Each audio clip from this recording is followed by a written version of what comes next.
अच्छा जी, देखो जी, question number 24 तक किया था, करे 25 किया था। मैंने 25 कर लिया था, करे ना। नूर किया था 25 या नहीं किया? No sir. नहीं किया। अच्छा, स्टार्ट कर लेते हैं 25। देखें जरा, क्वेश्चन 25 है। 25 में कहते हैं find an equation of the line through 5 minus 8 and perpendicular to the joint of A B. ऐसी लाइन की इक्वेशन फाइंड करें कि जो इस पॉइंट से पास करती है, ये 5 माइनस 8। ऐसी लाइन जो इस पॉइंट से पास करती है और एक ऐसी दूसरी लाइन के परपेंडिकुलर है, इसमें कोई और नाम देता हूँ, ओ का नाम देता हूँ कुछ नहीं। तो ऐसी लाइन की इक्वेशन पास फाइंड करें जो इस पॉइंट ओ से पास करती है और लाइन ए बी के परपेंडिकुलर है। ठीक है, अब ये line A B, let suppose ये है लाइन ए बी, जबकि पॉइंट ए के कोऑर्डिनेट्स में गिवन है, वो है -15 -8, -15 -8, और पॉइंट बी के जो कोऑर्डिनेट्स हैं वो हैं 10 7, 10 7। ठीक है, कहते हैं ऐसी लाइन की इक्वेशन फाइंड करें जो पॉइंट ओ से इस पॉइंट से पास करती है और इस लाइन के परपेंडिकुलर है। तो सिंपल सी बात है, अगर हमें लाइन की इक्वेशन फाइंड करनी है तो स्लोप इंटरसेप्ट फॉर्म यूज करनी पड़ेगी। तो इसके लिए पॉइंट भी जरूरत होगा और उस लाइन की, जो लाइन हमने फाइंड करनी है, उस लाइन की स्लोप भी चाहिए होगी। अब पॉइंट तो हमारे पास मौजूद है कि वो लाइन इस पॉइंट से पास कर रही है, लेकिन उस लाइन की स्लोप नहीं है जो लाइन हमने फाइंड करनी है। तो उसकी स्लोप नहीं है तो क्या होगा, हम इस लाइन की स्लोप फाइंड कर लेंगे और वो जो दूसरी लाइन जो हमने फाइंड करनी है वो इस लाइन के परपेंडिकुलर है ना, तो इसकी स्लोप के जरिए उस दूसरी की स्लोप फाइंड कर लेंगे फिर। ठीक होगा, तो देखें जरा, पहले इस ए बी लाइन की स्लोप मैं आपको फाइंड करके दिखाता हूँ। तो slope of A B, slope of A B line, simply इसको मैं नाम दे देता हूँ m1 का, और ये होगी क्या, ये होगी 7 माइनस इंटू -8, यानी 7 + 8 डिवाइडेड बाय 10 माइनस इंटू -15, यानी 10 + 15, जो कि होगा, बन जाएगा 25। तो ये बना 15/25, और कैंसिलेशन 5 के टेबल से कैंसिलेशन के बाद बनेगा 3/5। ठीक हो गया, ये स्लोप हमारे पास ए बी लाइन की आ गई। तो दूसरी लाइन जो इस ए बी लाइन के परपेंडिकुलर है उसकी स्लोप क्या होगी, तो लिखते हैं slope of required line, slope of required line, required line यानी जो लाइन हमने फाइंड करनी है उसकी स्लोप फिर क्या होगी, उसको मैं डिनोट कर देता हूँ m2 से। और क्योंकि वो रिक्वायर्ड लाइन इस ए बी लाइन के परपेंडिकुलर है ना, इस तरह से रिक्वायर्ड लाइन, ये जो मैंने ब्लू लाइन ड्रॉ की है, ये ब्लू लाइन हमारी रिक्वायर्ड लाइन है, और ये ब्लू लाइन पास कर रही है पॉइंट ओ से, जिसके कोऑर्डिनेट्स हैं 5 माइनस 8। ठीक है, तो जब ये रिक्वायर्ड लाइन इसकी परपेंडिकुलर है तो फिर डेफिनेटली स्लोप होगी रिक्वायर्ड लाइन की -5/3, यानी इसकी स्लोप को इन्वर्ट करें और साथ माइनस साइन लगा दें। ठीक हो गया, ये हमारे पास रिक्वायर्ड लाइन की स्लोप आ गई, और रिक्वायर्ड लाइन जिस पॉइंट से पास करती है वो भी हमारे पास मौजूद है। तो अब रिक्वायर्ड लाइन की इक्वेशन फाइंड कर लेते हैं। तो equation of required line simply क्या होगी, वो होगी y minus y1 is equal to m into x minus x1। और क्योंकि रिक्वायर्ड लाइन जो फाइंड करनी है उसकी स्लोप को m2 का नाम दिया, तो यहां मैं m2 लिख दूंगा। अब जरा पॉइंट पुट करने, तो ये लिखा y माइनस y1, y1 यानी ये पॉइंट ओ का y कोऑर्डिनेट जो कि -8 है, तो माइनस इंटू -8 + 8 बन जाएगा, is equal to m2। m2 ये फाइंड कर रखी है -5/3, और फिर x माइनस x1 यानी x माइनस 5। ठीक है, अब सिंपली यहां से 3 को मल्टीप्लाई करने इस साइड पे, तो ये बन जाएगा 3y + 24 इज इक्वल टू -5, अंदर मल्टीप्लाई होगा तो बनेगा -5x + 25। बस रीअरेंज करने, सब इधर शिफ्ट करने, तो बनेगा 5x + 3y + 24, और ये इधर आके -25 बन जाएगा इक्वल्स टू 0। और ये रिक्वायर्ड लाइन हमारे पास आ गई 5x + 3y - 1 is equal to 0। This is our required line. हाँ जी, कोई मसला इसमें, स्क्रीनशॉट ले लें और अगर कोई मसला है तो पूछ लें।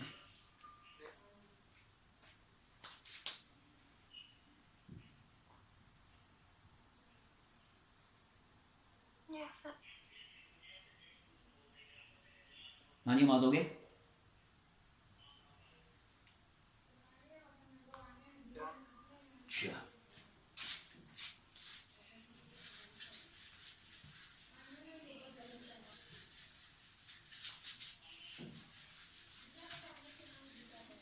नेक्स्ट है क्वेश्चन नंबर 26।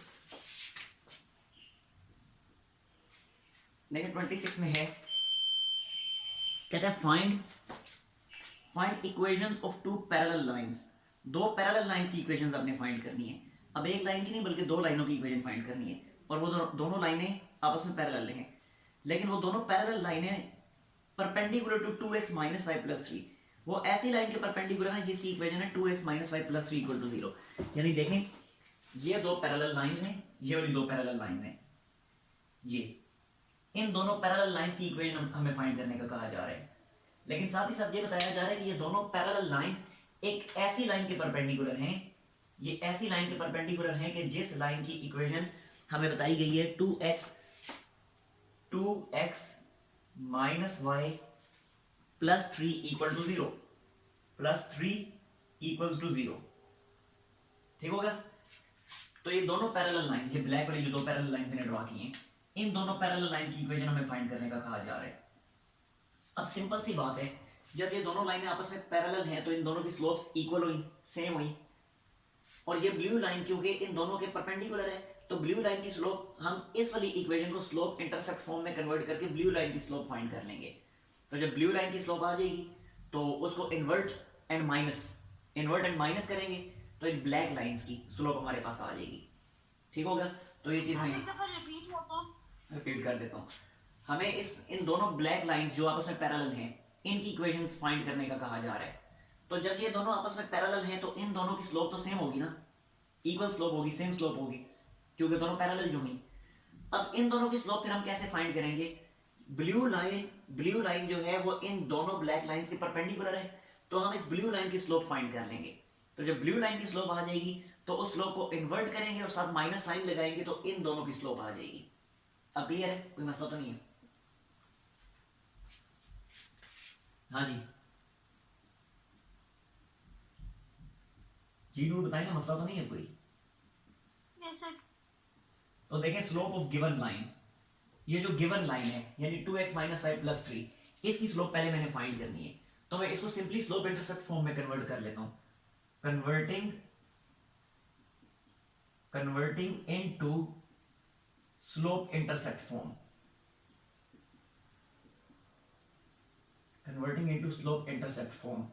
तो देखें स्लोप इंटरसेप्ट फॉर्म में मैं कन्वर्ट करूंगा तो वो क्या बन जाएगा? वो बनेगा 2x plus 3 is equal to y. ये देखें, इसको कन्वर्ट कर लिया तो बना 2x plus 3 is equal to y. ये कन्वर्ट हो चुका स्लोप इंटरसेप्ट फॉर्म में। तो ये जो गिवन लाइन है इसकी स्लोप फिर क्या बनी? इसकी स्लोप बनी 2, क्योंकि देखें ये स्लोप इंटरसेप्ट फॉर्म है ना, जो x के साथ मल्टीप्लाई हो रहा होता है वो स्लोप होती है। तो यहाँ x के साथ अब क्या मल्टीप्लाई हो रहा है? 2 मल्टीप्लाई हो रहा है, तो स्लोप फिर क्या बनी? 2। तो यहाँ पे इसकी स्लोप लिख दें, ये स्लोप ऑफ गिवन लाइन को मैं यहाँ नाम देता हूँ m1 का। ठीक है, slope of given line m1। तो m1 फिर क्या बनी? m1 बन गई 2। ठीक होगा। अब ये जो दो पैरेलल लाइंस हैं जिनकी स्लोप हमने फाइंड करनी है, उन दोनों पैरेलल लाइंस की स्लोप को मैं m2 का नाम दे देता हूँ। ये देखें, ये जो गिवन लाइन थी इसकी स्लोप को मैं m1 का नाम दे रहा हूँ, और ये दो पैरेलल लाइंस हैं जिनकी स्लोप्स हमने फाइंड करनी है, इनकी स्लोप्स को मैं m2 का नाम दे रहा हूँ। अब m2 फिर क्या बनेगा? तो मैं यहाँ पे लिखता हूँ स्लोप ऑफ रिक्वायर्ड लाइंस, कि जो रिक्वायर्ड लाइंस हैं इनकी स्लोप को मैंने नाम दे दिया m2 का। और वो होगी क्या कि ये जो गिवन लाइन है, इस गिवन लाइन की स्लोप को इन्वर्ट करें और माइनस लगाएं, यानी -1/m1।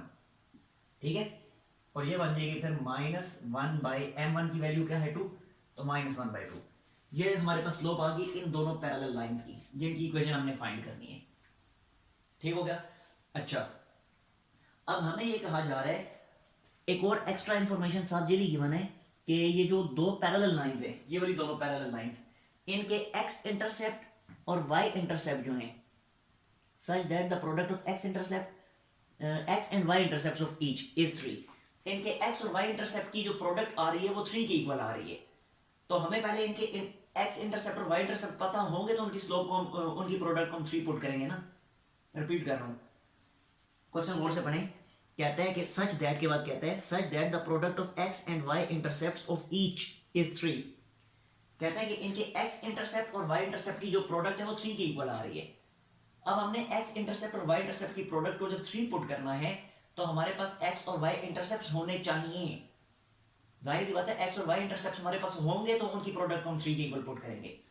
ठीक है, तो पहले अब हम एक्स और वाई इंटरसेप्ट फाइंड करेंगे। अब वो कैसे फाइंड करेंगे, हम कह देंगे let C be the Y intercept. देखें, लेट, क्यों मैं कह रहा हूं C be the Y intercept, क्योंकि ये स्लोप इंटरसेप्ट फॉर्म में सी को ही तो हमने वाई इंटरसेप्ट का नाम दिया हुआ था। तो मैं यहां कह देता हूं let C be the Y intercept, तो फिर देखें इन रिक्वायर्ड लाइंस की इक्वेशन क्या बनेगी, then equation of required lines slope intercept form के मुताबिक वही y equal to M X plus C के मुताबिक मैं इसको लिख दूंगा y is equal to M X. अब m की वैल्यू -1/2, तो ये लिखा मैंने -1/2 x प्लस सी। ठीक हो गया। अब मुझे ये, हाँ मुझे अब ये y, जी ये आपने लेट सी भी द वाई इंटरसेप्ट के नीचे क्या लिखा है, then equation of required line, equation of required lines will be y equal to -1/2 x plus C. जो रिक्वायर्ड लाइंस जो हमने फाइंड करनी है उनकी स्लोप हमें पता है ना, -1/2 फाइंड कर चुके हैं, तो m की जगह मैंने -1/2 लिख दिया और y इंटरसेप्ट को मैंने c का नाम दिया तो आगे प्लस सी ऐसे ही लिख दिया according to slope intercept form. ठीक होगा। अब जरा मजीद आगे देखें, अब हम करेंगे क्या, हमें जो इन्फॉर्मेशन गिवन है उस इन्फॉर्मेशन में ये है कि आपने एक्स और वाई इंटरसेप्ट की प्रोडक्ट को 3 के इक्वल लिखना है। तो अब मेरे पास एक्स और वाई इंटरसेप्ट होने चाहिए ना, तो एक्स और वाई इंटरसेप्ट हम कैसे फाइंड करते हैं, इस फॉर्म के मुताबिक, टू इंटरसेप्ट फॉर्म के मुताबिक। ठीक है, तो अब हम इस इक्वेशन को इस वाली फॉर्म में कन्वर्ट करेंगे। जब ये इक्वेशन इस फॉर्म में कन्वर्ट हो जाएगी तो हमें सिंपली एक्स और वाई इंटरसेप्ट मिल जाएंगे।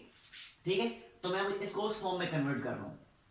तो उस फॉर्म में कन्वर्ट करने के लिए सिंपली देखें एक्स और वाई वाली टर्म्स जो हैं वो एक साइड पे कंबाइंड है, इसलिए फिर मैं क्या करूंगा, -1/2 x को दूसरी साइड पे शिफ्ट कर दूंगा। तो दूसरी साइड पे शिफ्ट करने के बाद ये क्या बनेगा, ये बन जाएगा, नीचे ही लिख देता हूं चलें, ये बन जाएगा 1/2 x plus Y is equal to C. ठीक है, लेकिन मैंने कंप्लीटली इस फॉर्म में कन्वर्ट करना है और इस फॉर्म में राइट हैंड साइड पे 1 होता है, तो राइट हैंड साइड पे 1 बनाने के लिए मैं थ्रू आउट सी से डिवाइड कर देता हूं। तो जब c से डिवाइड करूंगा तो ये बन जाएगा x/2c और ये बन जाएगा y/c is equal to 1। Clear है, यहां तक कोई मसला तो नहीं है। अच्छा अब आगे जरा देखें, जब ये स्लोप जब मैंने इसको कन्वर्ट कर दिया इस टू इंटरसेप्ट फॉर्म में, तो टू इंटरसेप्ट फॉर्म में हमें पता है जो x के नीचे होता है वो x इंटरसेप्ट होता है और जो y के नीचे होता है वो y इंटरसेप्ट होता है। तो अब यहां से x इंटरसेप्ट क्या बना 2c और y इंटरसेप्ट बना c। तो मैं यहां लिख देता हूं x intercept is x intercept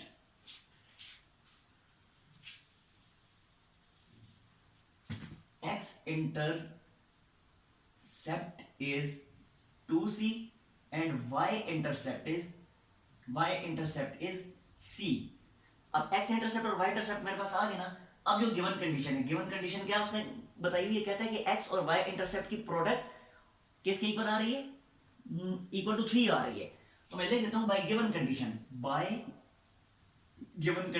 BGC का मतलब बाय गिवन कंडीशन। तो ये मैंने लिख दिया x intercept multiplied by y intercept equal to 3। ठीक हो गया। अब ये बनेगा 2c² is equal to 3, 2c² is equal to 3 and c² is equal to 3/2 और c क्या बन जाएगा, वो बन जाएगा प्लस माइनस √3/2। क्लियर हो गया। ये हमारे पास वैल्यू आ गई y इंटरसेप्ट की। अब जरा देखें, स्लोप तो हमारे पास पहले ही मौजूद थी, हमारे पास y इंटरसेप्ट नहीं था, उसे हमने c सपोज किया हुआ था, लेकिन अब हमने c की वैल्यू भी फाइंड कर ली। अब सिंपली c की वैल्यू जब मैं इस इक्वेशन में पुट करूंगा, इस इक्वेशन में देखें स्लोप में पहले ही लिख चुका हूं, स्लोप मैंने पहले लिखी हुई है, मेरे पास सिर्फ c मौजूद नहीं था। तो जब मैं यहाँ c की ये वाली वैल्यू पुट करूंगा तो सिंपली मेरे पास वो पैरेलल लाइन की इक्वेशन आ जाएगी। ठीक हो गया। तो इस वाली इक्वेशन को मैं नाम दे देता हूँ 1 का और यहाँ पे अब लाके वो c की वैल्यू मैंने पुट करनी है। अब क्योंकि मेरे पास स्पेस नहीं है, स्क्रीनशॉट लें फिर मैं पुट करके दिखाता हूँ, फाइनल फॉर्म में कन्वर्ट भी करके दिखाता हूँ। जल्दी स्क्रीनशॉट लें।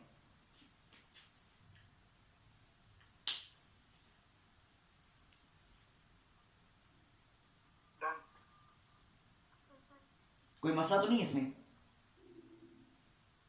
मसला तो पूछ लें फिर मैं वरना मिटाने लगूँ। हाँ जी मान जी नूर। मिटा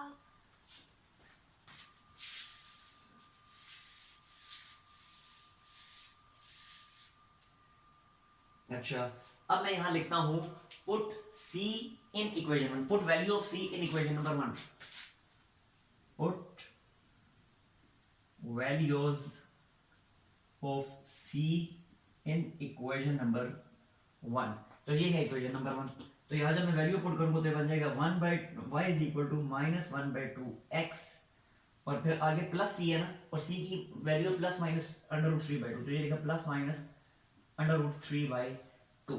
ठीक हो गया। मजीद इसको सिंप्लीफाई करते हैं थोड़ा सा। वैसे तो यहाँ तक भी ठीक है, गलत नहीं है, मैथमेटिकली बिल्कुल ठीक है, लेकिन बुक के साथ आंसर मैच करने के लिए मैं मजीद इसको सिंप्लीफाई करता हूँ तो लिखेगा बनेगा ये minus one by two x और ये प्लस माइनस, और यहाँ मैं लिख देता हूँ three multiply two divided by two multiply two, two से मल्टीप्लाई डिवाइड कर लिया। क्यों?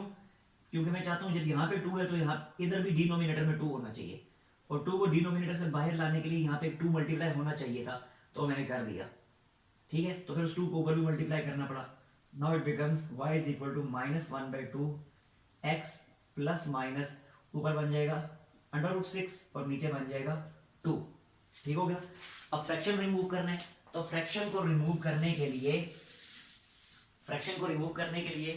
इस पूरी इक्वेशन को टू से मल्टीप्लाई करने, थ्रू आउट टू से मल्टीप्लाई करने, तो बनेगा two y is equal to minus x plus minus under root six. ठीक हो गया। अब इन दोनों इक्वेशंस को सेपरेटली लिख दे, अलग अलग करके लिख दें, तो